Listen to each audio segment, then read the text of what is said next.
Tvam hi Bhagavan yasyatha vagramapati vichinvati kim munivatraho vane tvadangrikamat patasamstakamam padmakosha patitah karagrat. My dear beautiful girl, you're exactly like the goddess of fortune or the wife of Lord Shiva or the goddess of learning, the wife of Lord Brahma. Although you must be one of them, I see that you are loitering in this forest. Indeed, you're as silent as the great sages. It is that you are searching after your own husband? Whoever your husband may be, simply by understanding that you are so faithful to him, he will come to possess all opulence. I think you must be the goddess of fortune, but I do not see the lotus flower in your hand. Therefore, I'm asking you, where have you thrown that lotus? Read the purport. Everyone thinks that his intelligence is perfect. Sometimes one employs his intelligence in the worship of Uma, the wife of Lord Shiva, in order to obtain a beautiful wife. Sometimes, when one wants to become as learned as Lord Brahma, he employs his intelligence in the worship of the goddess of learning, Saraswati. Sometimes, when one wishes to become as opulent as Lord Vishnu, he worships the goddess of fortune, Lakshmi. In this verse, all these inquiries are made by King Puranjan, the living entity who is bewildered and does not know how to employ his intelligence. Intelligence should be employed in the service of the personality of Godhead. As soon as one uses his intelligence in this way, the goddess of fortune automatically becomes favorable to him. Goddess of fortune Lakshmi never remains without her husband, Lord Vishnu. Consequently, when one worships Lord Vishnu, he automatically obtains the favor of the goddess of fortune. One should not, like Ravana, worship the goddess of fortune alone, for she cannot remain long without her husband. Thus, the other name is Chanchala, or restless. In this verse, it is clear that Puranjan is representing our intelligence while he's talking with this girl. He not only appreciated the shyness of the girl, but actually became more and more attracted to that shyness. He was actually thinking of becoming her husband, and consequently was asking her whether she was thinking of her prospective husband or whether she was married. This is an example of bhoga ichha, the desire for enjoyment. One who's attracted by such desires becomes conditioned in this material world, and one who's not so attracted attains liberation. King Puranjan was appreciating the beauty of the girl as if she was goddess of fortune. But at the same time, he was careful to understand that the goddess of fortune cannot be enjoyed by anyone except Lord Vishnu. Since he doubted whether the girl was the goddess of fortune, he heard about the lotus flower she was holding. The material world is also the goddess of fortune because the material energy works under the direction of Lord Vishnu as stated in the Bhagavad-Gita. Maya dakshena prakriti suvesesa saracharam. The material world cannot be enjoyed by any living entity. If one so desires to enjoy it, he immediately becomes a demon like Ravana, Hiranyakashipu, or Kamsa. Because Ravana wanted to enjoy the goddess of fortune, Sita Devi, he was vanquished with all his family, wealth, and opulence. One can, however, enjoy that Maya bestowed upon the living entity by Lord Vishnu. The satisfaction of one's senses and desires means enjoying Maya, not the goddess of fortune. I'll read the translation again. Hopefully, this is the right verse. My dear beautiful girl, you're exactly like the goddess of fortune, or the wife of Lord Shiva, or the goddess of learning, the wife of Lord Brahma. Although you must be one of them, I see that you are loitering in this forest. Indeed, you are as silent as the great sages. Is it that you're searching after your own husband? Whoever your husband may be, simply by understanding that you are so faithful to him, he will come to possess all opulences. I think you must be the goddess of fortune, but I do not see the lotus flower in your hand. Therefore, I'm asking you where you have thrown this lotus. So this whole chapter and this whole section is, as you've been discussing, I'm sure, last few classes, and you will continue to discuss, is the discussion between Narada Muni and King Prachani Bharasha.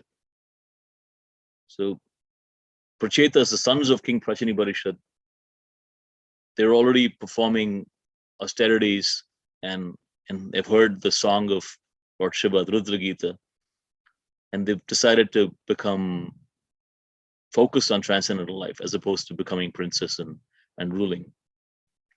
And in the meantime, King Prachani Bharasha is performing all these great sacrifices. And he is, as part of these sacrifices, he's also killing so many animals. So Narada Muni, out of his kindness, comes to explain to King Puranjan, to King Prachani Bharasha, the futility of this material pursuit, simply trying to become more opulent and perform all these ritualistic sacrifices, not focus on the spiritual aspects, but just focusing on the ritual aspects. So he's directing him to focus his attention on becoming more Krishna conscious. And the reason why he uses this allegorical tale of King Puranjan is sometimes when you're dealing with a powerful personality, or sometimes a person who's still fairly egoistic, or sometimes even very intelligent people, they like to figure things out. Narada Muni, being the expert preacher, decides that it's not going to work if I just give him the answer, if I just tell him this is what you need to do. So in contrast, if you remember in the first canto of the Bhagavatam, in the fourth chapter and the fifth chapter, the discussions between Narada Muni and Vyasadeva. Vyasadeva has similar predicament. He's unhappy after he finished writing dividing the Vedas, and after he finished composing the Mahabharata, he was still feeling dissatisfied. And when Narada Muni approached him and he praised him, he told him, "You are the literary incarnation of the Lord, and you've done such wonderful work. There's no reason for you to be despondent." And Vyasadeva was requesting Narada Muni to give him direct feedback. So he said, that's all fine. But I'd like to hear direct feedback. I want to hear, please tell me without any hesitation what my problem is. Tell me what's wrong. What mistake have I made? And that's when Narada Muni gives him direct feedback. That he says, Jugupsitam, he uses the word. Jugupsitam means abominable. And that's not a word that someone who's just composed Mahabharata and divided the Vedas to his disciples wants to hear, that his literature is abominable. But that's a direct word that Narada Muni uses. He says it's completely abominable because you have not directly praised Lord Krishna. You've simply misled people who are generally inclined to read something that supports their natural tendency for sense gratification. So you've given them a crutch to use the Karma Kanda section of the Vedas to be able to justify their natural propensity for sense gratification. So you should glorify the Lord directly. And that's the mistake you've made. But in the case of Prachani Bharasha, Narada Muni uses a different technique. He uses an allegorical story about this King Puranjan. King Puranjan is nothing but the living entity who's living in the city of 9 gates and using his intelligence to pursue so many things. In this verse, we see that the living entity wants to become learned, so he pursues worshipping Saraswati. He wants to become powerful. He wants to become rich. He worships all these different devatas, or pursues so many different activities without actually understanding that his friend, the super soul, is sitting in his heart, always watching. And the living entity is completely forgotten his super soul. And Prabhupada in the purport also mentions that if we are trying to enjoy the opulence of the Lord without actually satisfying the Lord, and understanding that satisfying the Lord is what gives us enjoyment, not trying to enjoy the opulence of the Lord, then we will only suffer. And he gives the example of Ravana and Hiranyakashipu and Kamsa. And today, being the most auspicious occasion of Ram Navami, I convey my best wishes to everybody on this great occasion of Ram Navami. And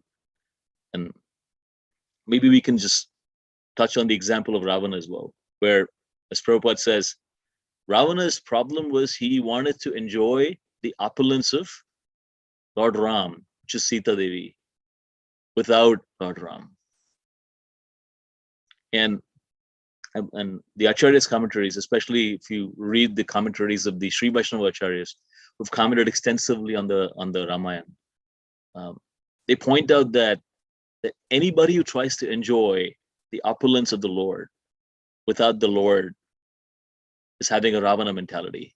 So anytime we want to enjoy opulences without satisfying the Lord, then our mentality is the same as that of Ravana. So that's a lesson we can learn from this verse, where we can understand that the pursuit of various opulences, be it intelligence, be it knowledge, be it wealth, be it beauty, be it power, without actually understanding who is our friend. Suhridam sarva bhutanam, the previous verse that we mistakenly read, but the point that's being made here is that the supreme living entities, the friend, the supreme living entity is the super soul. And unless we realize that connection, unless we build that connection, we will always pursue various things around intelligence, about wealth, which will be disconnected from our connection with the Lord.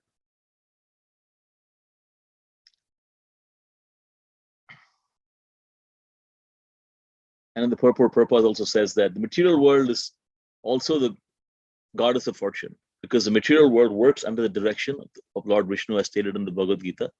Maya dakshena prakriti suyate sacharacharam. Hetuna anena kaunteya jagatvi parivartate. That is that verse. That the material world also works under the direction of the Supreme Lord. So the point that's being made by Srila Prabhupada is that one can, however, enjoy that Maya bestowed upon the living entity by Lord Vishnu. The satisfaction of one's senses and desires means enjoying Maya, not the goddess of fortune. So we cannot enjoy the goddess of fortune directly. It's not possible.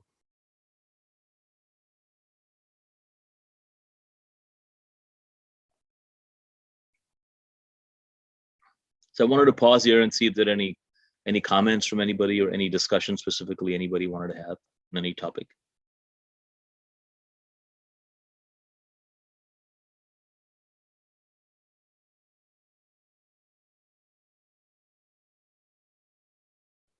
I just wanted to commend you on switching horses in the middle of a race without a hitch. I apologize for I just didn't know. Maybe I misunderstood the verse, or. No, it's fine. It's fine. You have done very well.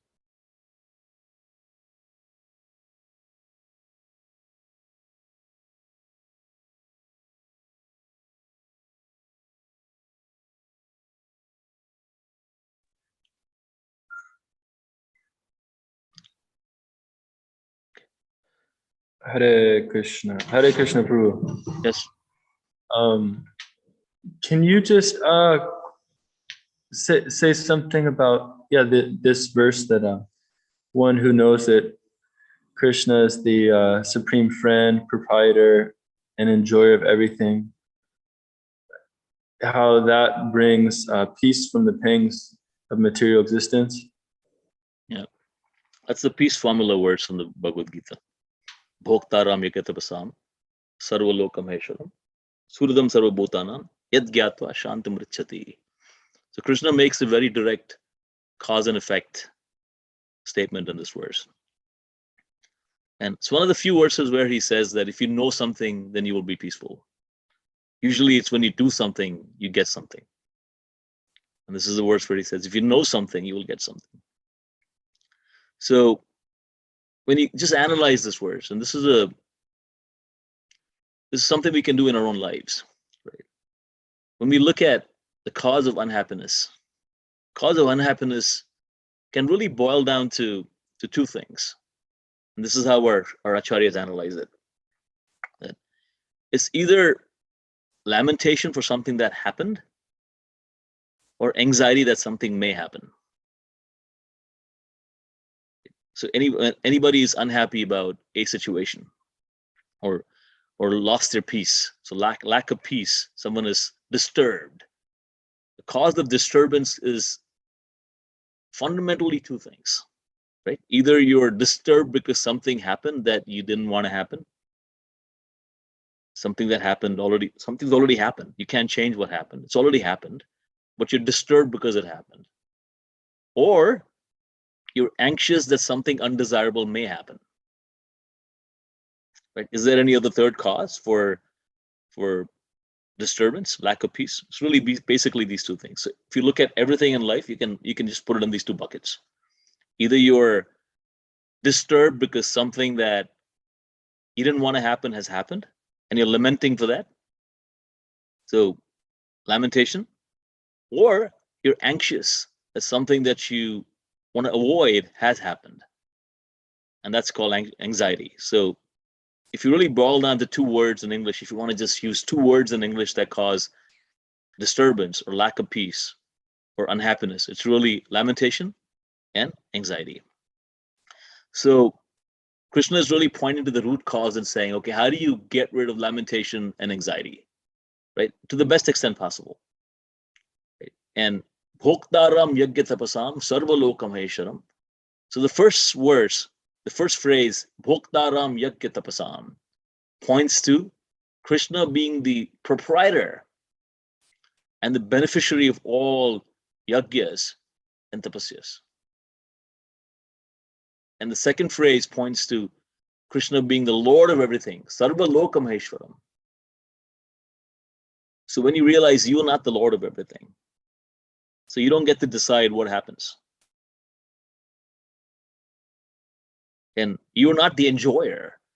So you're not the center of the universe. So when we start looking at the world from that perspective, then our expectations change quite dramatically.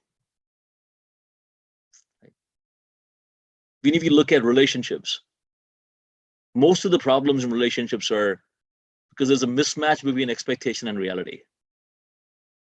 I expect a certain reciprocation, and that reciprocation does not come. So there's a mismatch between expectation and reality, and then I get disturbed in that relationship. I'm upset. I'm upset with that person because they didn't reciprocate with me in a way that I thought they would reciprocate with me. Well, I did so much for them, they didn't do anything back for me. So that causes disturbance in relationships. That's because you think you're the enjoyer. You should be getting the attention, the respect, and that's not happening. That causes a problem, right? You thought you deserve something, you should get something, because you think you're the enjoyer. So you don't understand that Krishna is the enjoyer. And then when things happen that are not desirable, at least from your perspective, things that happen. When you look at Srila Prabhupada's life, when you read the Lilamrit, Prabhupada, when he was living in, after he had taken Vanaprastha and he was living in various ashrams in the Gaudiya Math, he had absolutely no money. And when you read that section of the Lilamrit, it just breaks your heart. Srila Prabhupada is writing a letter to the leader of that Math, the president, and he writes in the letter, he explains his preaching program, how it's going, and he says, can I have some funds from the temple to buy a nice kurta and a dhoti? Because I meet so many people for collecting donations, and I don't have all my kurtas and dhotis are torn. So can I buy one pair of kurta and dhoti from the temple funds? I'm paraphrasing here a little bit, but that's really what Srila Prabhupada asked. He didn't even have any money to even buy a dhoti. How much does a dhoti cost in India, especially? If you happen to go to Rath Yatra in America, it might be way more. But if you are in India, a dhoti doesn't cost that much. And a kurta doesn't cost that much. Srila Prabhupada didn't even have money to buy a dhoti and a kurta. That was his, at least, material situation. But that didn't change his perception of how his Krishna consciousness was progressing. He was still so focused on preaching. He never felt that, well, I've done so much and I can't even buy a dhoti. That's not his mentality, because he was so fixed, pure devotee, he was so fixed on Krishna. And by his example, within a few years after he came to America, he was completely penniless when he came here. Within a few years, he had 108 temples that he was spreading Krishna consciousness like anything. So, Sarva Lokam Maheshwaram. And then Suradam Sarva Bhutanam. So when reversals happen, we have to understand that ultimately Krishna is our eternal well-wisher. He will never do anything that will hurt us in the true sense from a spiritual identity standpoint. From a material standpoint, he might give us something that we may not like. Just like when a child is sick, the mother gives the child medicine. The medicine may be bitter, and the child may not like it. The child might want a piece of candy, not the pill or the spoon of medicine. But the child needs a spoon of medicine to get better. And the mother knows that. So the mother may even hide the medicine within some spoon of honey or something. Or if the child is slightly older, just tell the child, hey, this is good for you, take it. And the child takes the medicine.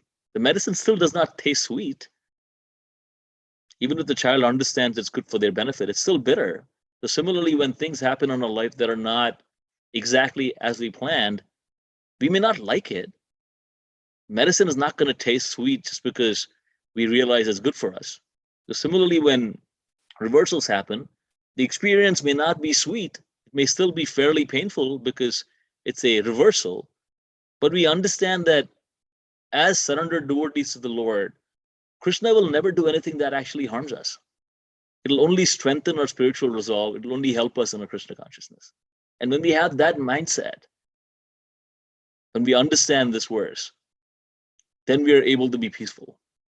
Because no matter what happens, no matter who says what, no matter what happens in our life, and again, I'm just saying this to myself, not that I've reached a platform where I'm able to fully practice it. But the point is, we have to constantly remind ourselves that ultimately Krishna is our well-wisher, and he's the master of everything, and he is the ultimate enjoyer of everything. Once we keep reminding ourselves of that, then it's so much easier to be at peace with ourselves and with others. And that's how, at least I understood this verse. Is that okay? Yes, wonderful. Thank you. Yeah. So since it's Ram-Navami today, I'd like to just maybe mention one thing that maybe we can meditate on today on this wonderful day. I know there's a session later on today as well, especially on Ram-Navami, that maybe we can meditate on. And I spoke briefly on the mentality of Ravan. But I'll just draw a contrast between the mentality of Ravan, mentality of Marica, and the mentality of Jatayu. All of you know the story, so I'm not going to say the whole story, but think about when Marica was this demon who, all of you know, turned into a deer and he lured Ram away from the hermitage. Sita could be kidnapped. So when Ravana first went to Marica, and he had this plan that he says, hey, I'm gonna kidnap Sita. That's my plan. And Marica was living in this forest and in a small hut. And when Ravana came to him, he said, Ravana said, this is my plan. This is what I want to do. And when Marica heard that, Marica's response was, Marica said, well, it seems like the people who are giving you advice in your ministry are trying to kill you. They are your enemies. He says, when this Ram was a young boy, he was only 16 years old. He was not a full-blown Kshatriya yet. He was just a young boy, still being trained. And he came with Vishwamitra Muni. And my brother Subahu and I were creating disturbances. And this young boy of 16 years old, he shot an arrow at Subahu and instantly killed him. And he shot an arrow at me, and I was thrown 1,000 miles away into the ocean. He was that powerful then. And now he's a full-blown Kshatriya. He's the most powerful personality. He can personally create and destroy the universes. So who gave you this idea that you should mess with Ram? And he tells him, you have so many beautiful wives in your palace, just go and enjoy with them. Just leave Ram alone. It's not a good idea. And Raman gets convinced and he goes back. And this is in the Valmiki Ramayana. So then when he goes back, Surpanakha, his sister, is completely enraged. So she says, what kind of man are you? What kind of king are you? should go back. You should not listen to what Marica is saying. You should do what you think is right to enjoy Sita, because she deserves to be enjoyed by you. And Ravana gets completely pumped up and he goes back to Marica and he tells Marica that, let me tell you this now. I'm not here to listen to you. I'm here to tell you what to do. I want you to distract Ram so I can kidnap Sita. And he says, if you don't do what I'm saying, I'll kill you. So Marica starts thinking. He says, well, looks like if I don't do what Ravana is saying, Ravana is going to kill me. But if I do what Ravana is telling me to do, Ram will definitely kill me. So the question is, do I get killed by Ravan or do I get killed by Ram? And he starts calculating in this way and says, well, it's better to be killed by Ram than be killed by Ravan. Because if you get killed by Ram, who's the Supreme Lord, at least I'll get liberation. But if I get killed by Ravana, I will only suffer for my sinful reaction. So he decides to comply with Ravana's desire. On the other hand, you have Jatayu, who's a vulture. Vultures are not the most beautiful birds. Like in the paradigm of birds, you have peacocks and other cuckoos and other birds that can either look beautiful or sing beautifully. Vulture is not exactly the most beautiful bird. So he was not exactly the top class bird, but he was a devotee of the Lord. And then he was also very old. He was not a young bird. And then he saw Ravana kidnapping Sita. He decided to attack Ravana because he wanted to do whatever he could to serve Lord Ram. And while trying to serve Lord Ram, he was killed by Ravana. He wasn't able to save Sita, so he wasn't able to succeed on his mission. Neither was he able to save his own life. He was killed by Ravana. But in these two personalities, who do you think Lord Ram was more pleased with? Do you think Ram was more pleased with Marica because he decided to get killed by him? Or he was more pleased by Jatayu, who was killed by Ravana? It's very obvious. The answer is very obvious. In fact, when Lord Ram saw Jatayu fallen, he tells Lakshman that even the separation from Sita is not that disturbing to me. What is more disturbing to me is that this Griddha, this vulture, has forsaken his life for my sake. So I'm feeling more pain that Jatayu has lost his life trying to serve me. The pain of separation from Sita is nothing. This is the bigger pain for me, to see how Jatayu is suffering.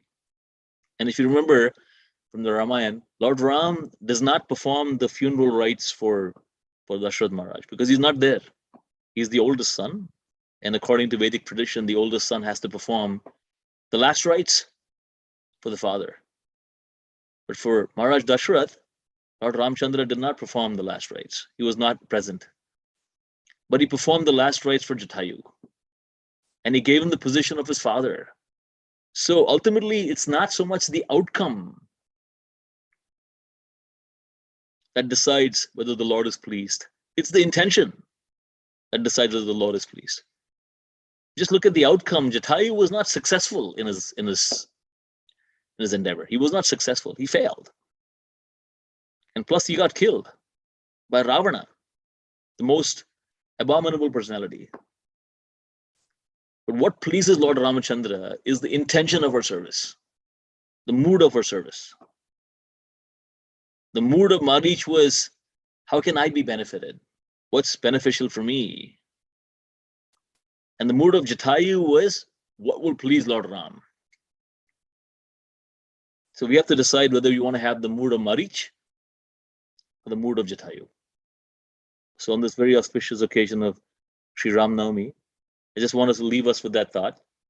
And if there are any additional questions on either the verse we read about Puranjan or anything about Ramayana, I think we have maybe 5 minutes. I have a question, Prabhu. Yes, Prabhuji. There are two things as far as service goes. One is what you want to do for Krishna, and one other thing is what Krishna wants you to do for you. But sometimes these lines are a little blurry, especially if you don't have enough of a spiritual vision. So if you're in the Madhyamadikari platform, as we barely aspire to be, how do you distinguish between the two? Yeah, it's a very nice question, Prabhuji, and I'm sure you know the answer yourself, but I'll try to humbly answer as best I can from what I've heard from my Shiksha Gurus and my spiritual master. So, as you rightly said, people sometimes when they think about Kanishta, Madhyama, Uttama, sometimes we assume that we are in the Madhyamadikari stage.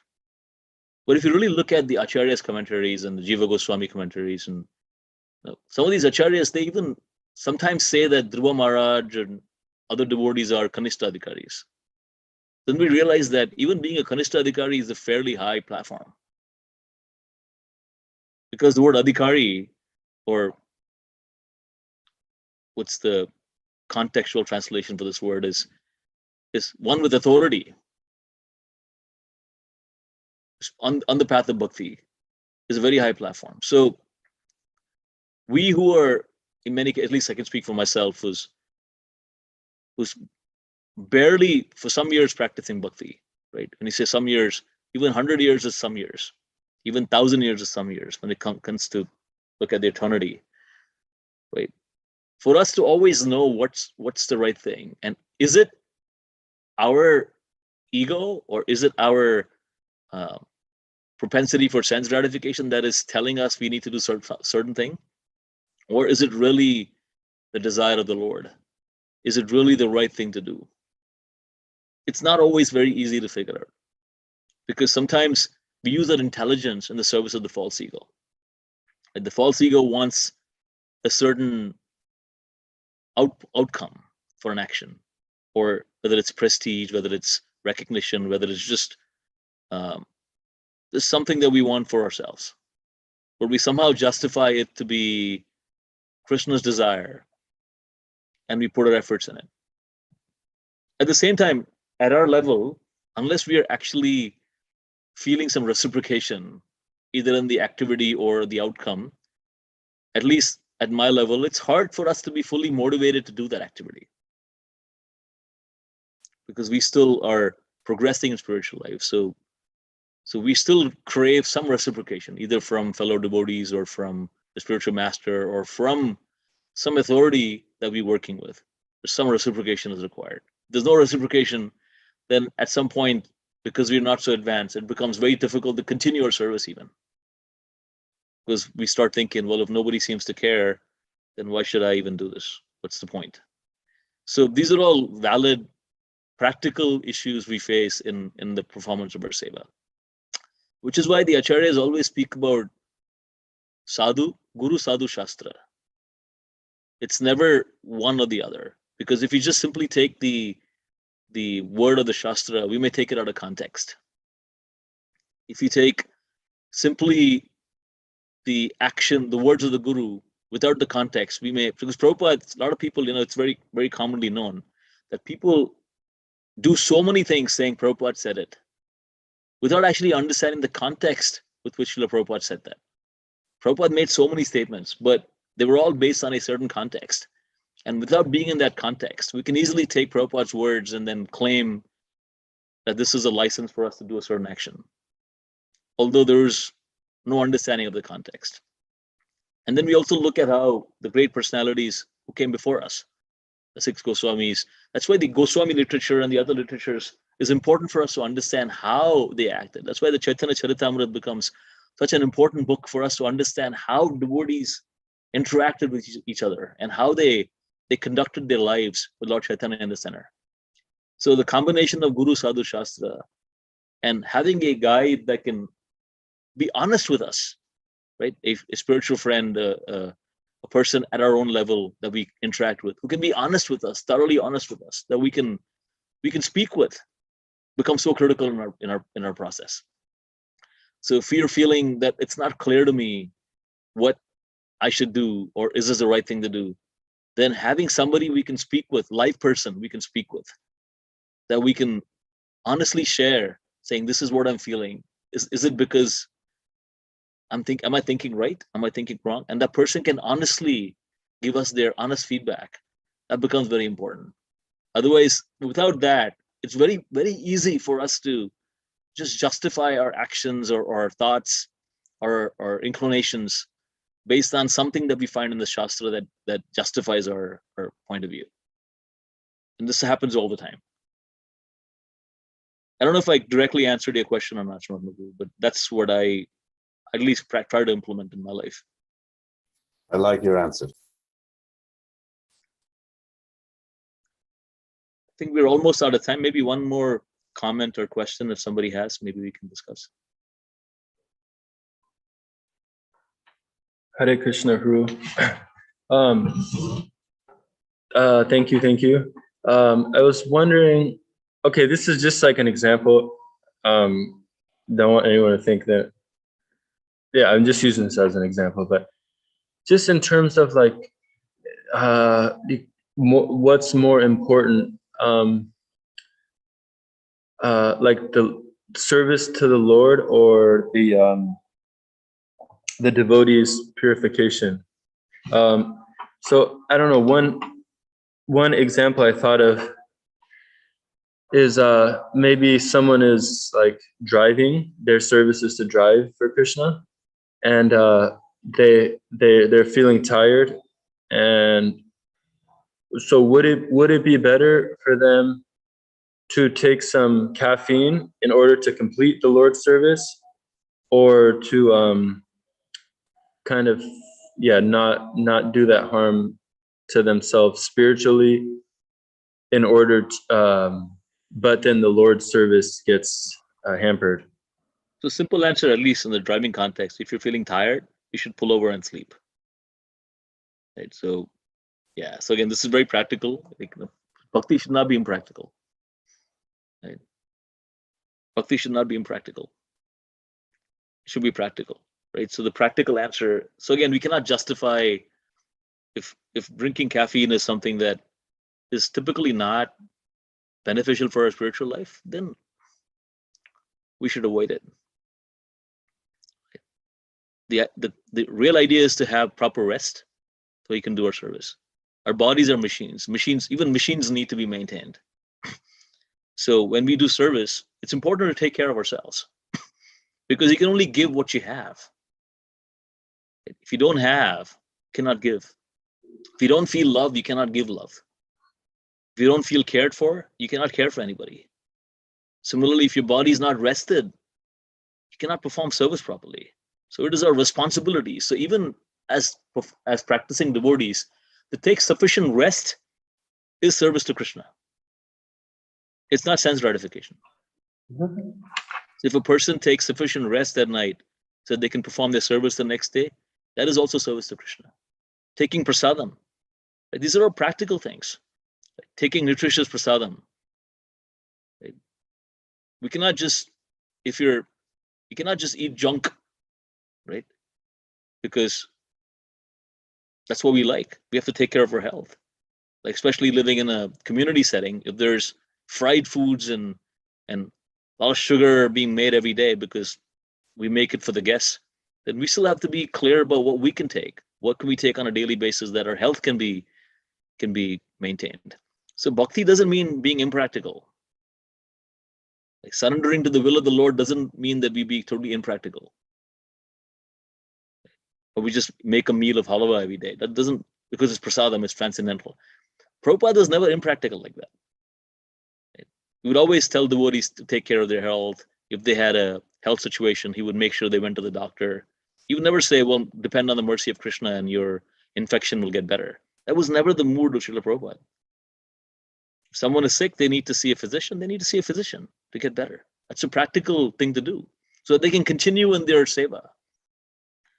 So the idea that somehow being surrendered to the Lord means that we should not take care of our physical bodies is not correct. It's not practical. That's not anything that Srila Prabhupada said.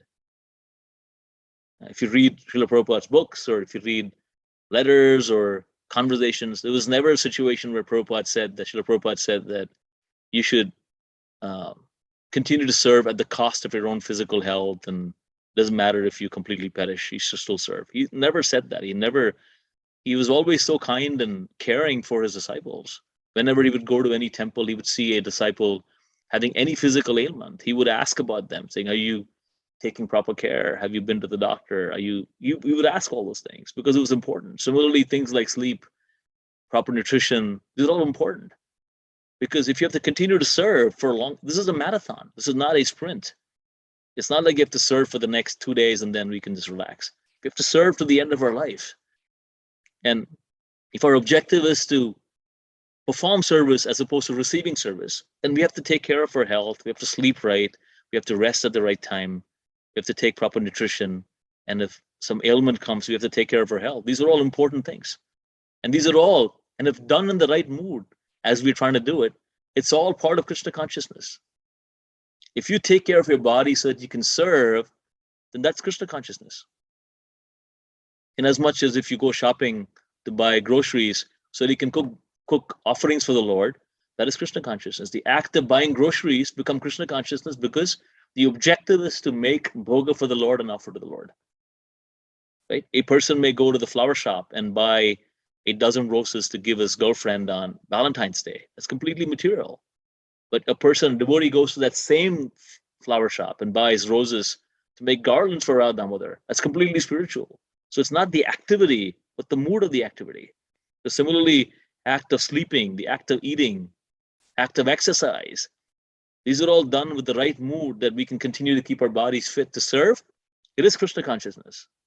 These are not mundane distractions. These are Krishna conscious activities. Because the objective is to do them so we can serve the mission of Srila Prabhupada in the right mood. I hope that answers your question. Please, thank you, Marica. He's just saying he's very thankful for you giving class, for your class. And thank you for the opportunity on Ram Navami Day. So very happy Ram Navami to all. May Lord Ramchandra bless us all with bhakti. Hare Krishna. Same to you, Prabhu. Hare Krishna.